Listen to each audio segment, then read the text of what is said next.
सुप्रभात, good morning सभी को। I wish you good luck. सब लोग अच्छे होंगे और बहुत मन से पढ़ते होंगे।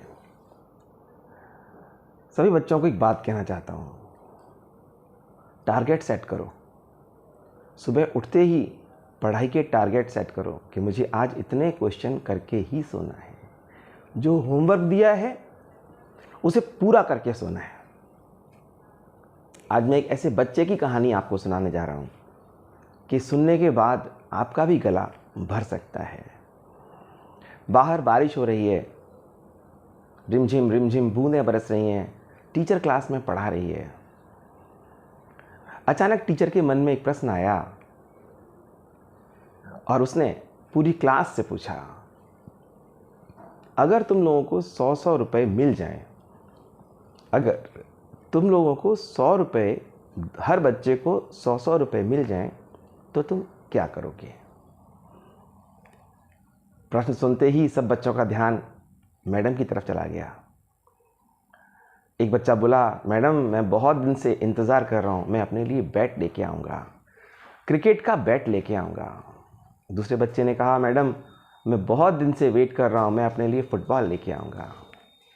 एक बिटिया थी क्लास में, वो बोली, मैडम मैं तो चॉकलेट्स लाऊंगी बहुत सारी। एक बिटिया और थी, वो बोली, मैडम मैं तो गुड़िया लाऊंगी अपने लिए। सब बच्चे अपनी अपनी डिमांड पूरी कर रहे थे। एक क्लास में बच्चा चुपचाप सोच में बैठा हुआ था। मैडम उसके पास गई। मैडम ने पूछा, बेटा तुम इतने चुपचाप क्यों बैठे हो, क्या बात है? कि मैडम मुझे घर की चिंता है। तो मैडम ने पूछा, तुमको 100 रुपये मिलेंगे तो तुम क्या करोगे?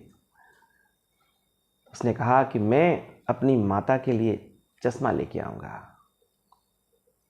कि बेटा चश्मा तो तुम्हारे पापा भी ला सकते हैं, चश्मा तो तुम्हारे पापा भी ला सकते हैं, तुम अपने लिए कुछ क्यों नहीं खरीदते? बालक के उत्तर को सुनकर मैडम का गला भर आया। जो उस बच्चे ने कहा, मैडम की आंखों में आंसू आ गए। बच्चे ने कहा, मेरे पापा नहीं है मैडम, और मेरी माँ कपड़े सिलकर मेरी पढ़ाई का खर्चा उठाती है। उसको कम दिखता है, तो कम दिखने की वजह से वो सिलाई सीधी नहीं कर पाती। लोग उसको डांटते हैं और उसकी वजह से हमें कम पेमेंट मिलता है। मैं अपनी माता के लिए चश्मा खरीदूंगा जिससे वो ढंग से सिलाई कर सके और मैं ढंग से पढ़ सकूं। मैडम स्तब्ध रह गई। मैडम ने कहा, तेरी सोच ही तेरी कमाई है बेटा, तो तू क्या करेगा बड़ा होकर? मैं एक बहुत बड़ा आदमी बनना चाहता हूं मैडम। जब मैं बहुत बड़ा आदमी बनूंगा तो अपनी माता के पूरे सपने, मेरी माता ने जितने सपने देखे हैं उनको पूरा करूंगा और एक बहुत अच्छी सी लाइफ हम दोनों मिलके जिएंगे। मैडम ने उसके सर पे हाथ फेरा और कहा, ले ये 100 रुपये तो मेरे वादे के अनुसार, कि जिन जिन बच्चों को 100 रुपये मिलेंगे वो क्या करेंगे, ये तो तेरे 100 रुपये उसके लिए, और ये 100 रुपये तुझे मैं और दे रही हूँ उधार। जब तू अच्छा इंसान बन जाए तो तू मेरे 100 रुपये लौटा देना। मैडम ने इतना कहा और क्लास खत्म हो गई। सब बच्चे अपने अपने घर चले गए।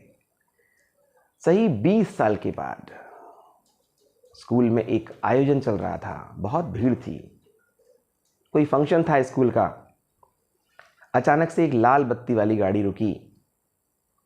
कलेक्टर साहब उतरे, सिपाही पीछे पीछे, कलेक्टर साहब तेजी से चले जा रहे हैं। और सब लोग, जब गाड़ी आई है तो सब लोग स्तब्ध रह गए, चुप हो गए, और वो कलेक्टर साहब धीमे धीमे सीधे मैडम के पास पहुंचे और मैडम के चरणों में लूट गए और मैडम से कहा, मैडम ये आपके 100 रुपये, ये जो आपने मुझे 100 रुपये उधार दिए थे ना, ये मैं ले आया हूं आपके लिए।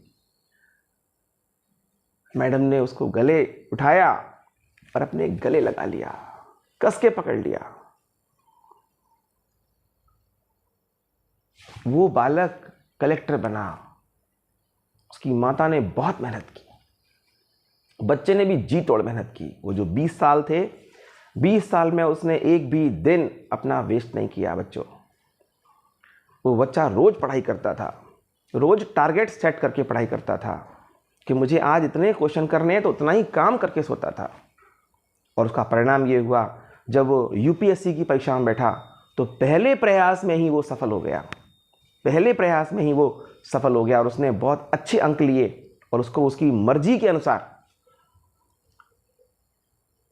कैडर दिया गया और वो कलेक्टर बना। मेरा सब बच्चों से रिक्वेस्ट है, आप पढ़ें, खूब पढ़ें, मन लगा के पढ़ें।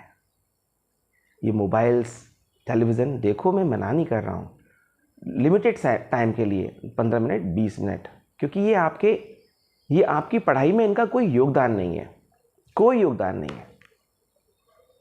आपको मेरी कहानी कैसी लगी? आप इसको शेयर करें और सब्सक्राइब करें। थैंक यू, धन्यवाद।